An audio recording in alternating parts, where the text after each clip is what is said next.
What questions do you have before we dive into our practice? Is everybody feeling comfortable?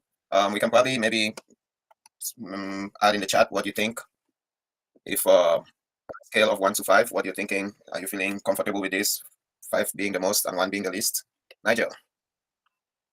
Yeah, I was just curious as in your experience, right? Yeah. In the job environment itself, do they use command line for these, or do they use well, what's the word for example, like the Visual Studio, The IDE. Yeah, the integrated development environment, exactly. Yeah, so it depends. Let me see. Oops, I need to escape from here. Unfortunately, I cannot. Yeah, it depends on the case in point, right? If you want to test something quickly, a line of code, then you can use your command line, as we've been using even in Anaconda. Anaconda does have a command line. So when we create a new file, you can get a new notebook. Like when you click plus, you can get a new notebook or a new console or a new terminal. So depending on which one you want to use. So if we want a new Anaconda console, then that's probably what I'm not sure if that's what Fabian was having issues with yesterday. He ended up with a console with Visual Studio Code. So you can just write your code in here. Let's say if, where's my code? If, let's start with 1.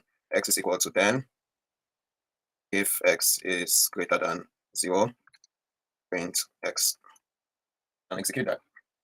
So again, here you have a Python console, so it's not really going to make much difference. You just write that each time and execute it, and you have your output.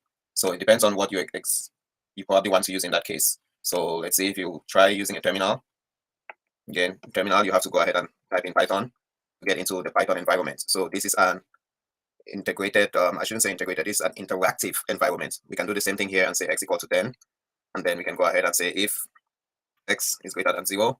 When we use a column in an interactive environment, it's going to give us 3 dots to show that, hey, you're still writing a compound statement, you need to continue. But since we're not using an IDE, we have to give our own spaces. If I go ahead and just say print x, it's going to give me an error because it's expecting an indentation block.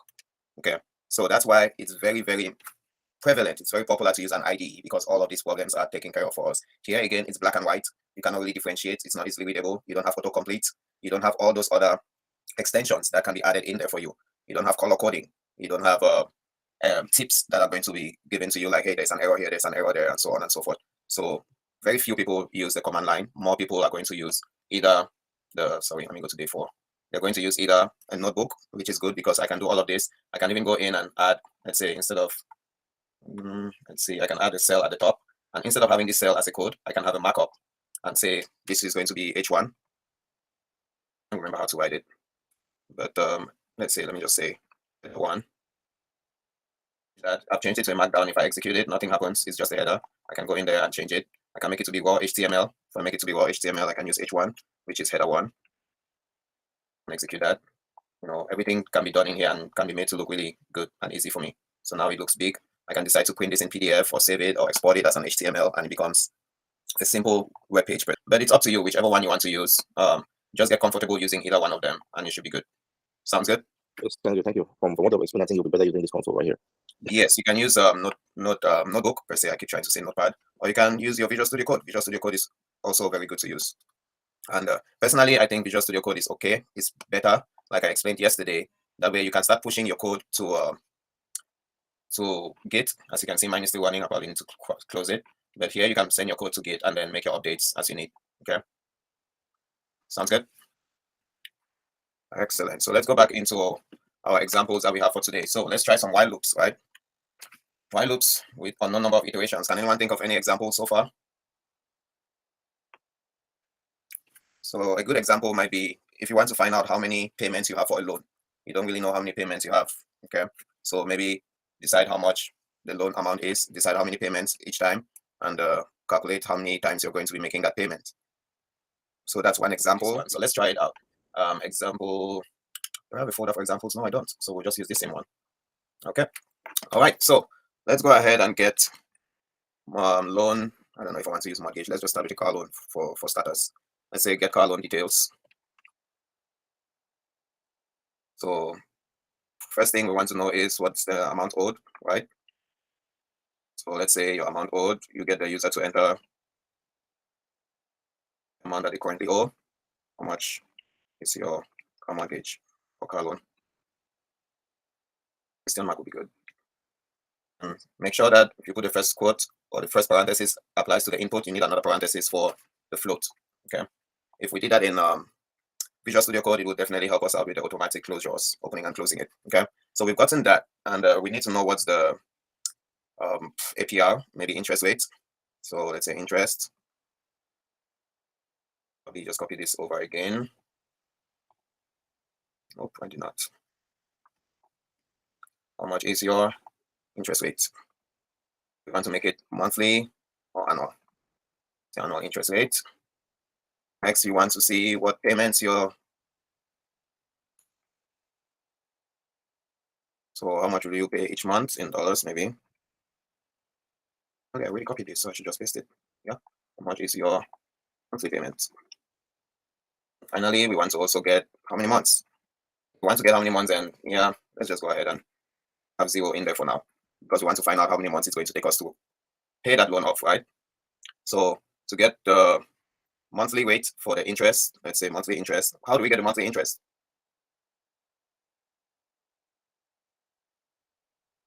Any ideas? Monthly interest will be our annual interest, right? Let me change this to APR. So our monthly interest will be our So it APR should be APR divided by 12. divided by 12.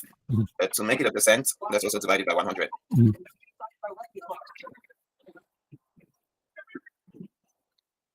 So that tells us the percentage monthly rate. Let's make this bigger a little bit. There you go. All right. So what do we need to do? Now we want to make sure that while our condition here is while the payment is greater than 0, amount owed, sorry. While the amount owed is greater than 0, we need to continue payments. Does that make sense?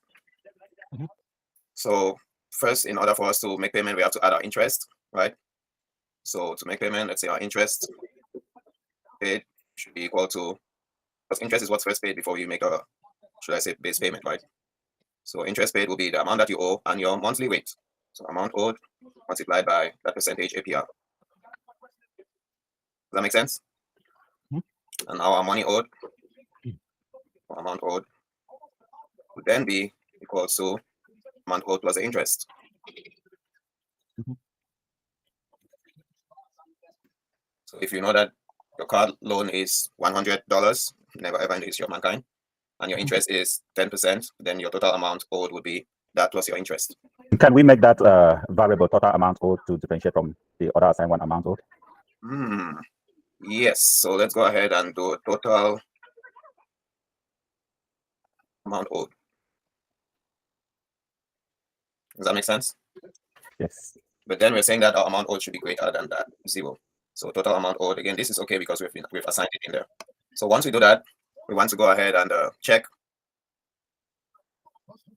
Maybe we don't want to do that yet. So let's make a payment, right? Let's first say calculate interest.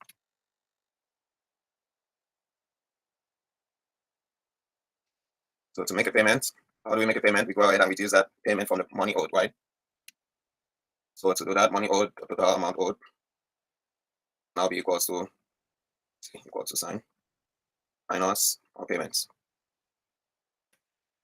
So each month we're going to make that payment, and then we also want to update the month, right? Update the month. Our months now should be equal to months plus 1. So that's the first month we've made a payment. Now we want to be able to print our results, right? That way everybody can see what has been going on. So to print our results, our very friendly print statement, go ahead and say you paid payments,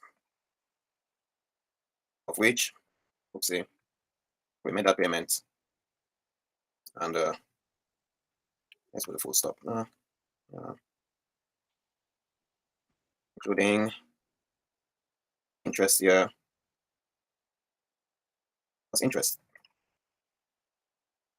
including that interest.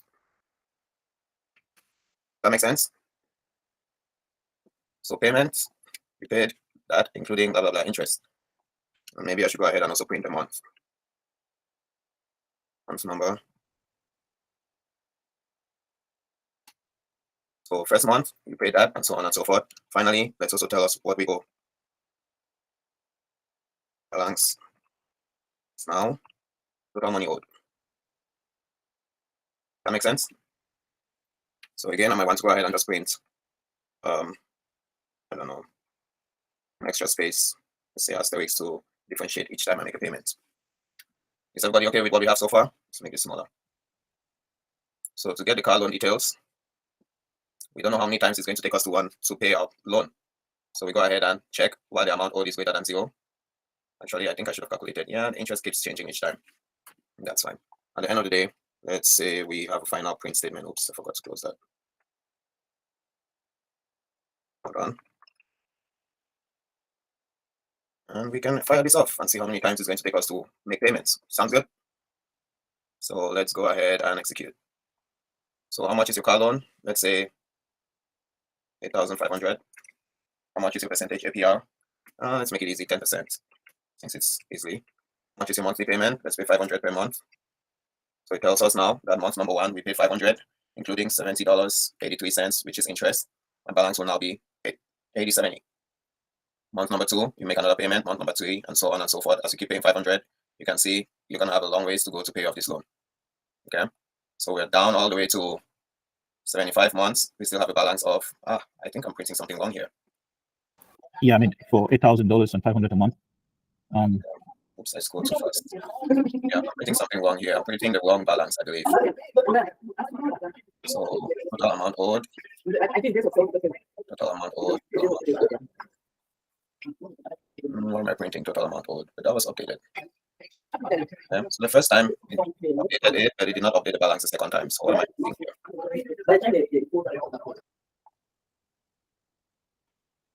Oh, I see why. That's because I keep multiplying this on here. So I don't want that to be the case. So that's because we changed that to total amount owed. This amount never changes. This amount is always going to be, oopsie, my CPU is running low. Come on, close that. Yep, so this amount is what's causing it to change. So that should not be the right one. So total amount owed should not have been updated. So that was a trick that everyone made me fall for. Okay, so your amount owed needs to be updated to include the interest. That's why we're having an error message. And we're never gonna get out of this loop. We fell into an infinite loop. Yeah. Okay, so And eventually, actually, yes. This is my best part, though. This is my best part, right? Yes. Trying to understand why your stuff is not working. Why your code is not working? Yes, that's Yeah. why you need to make these errors. So let's go ahead and update that code.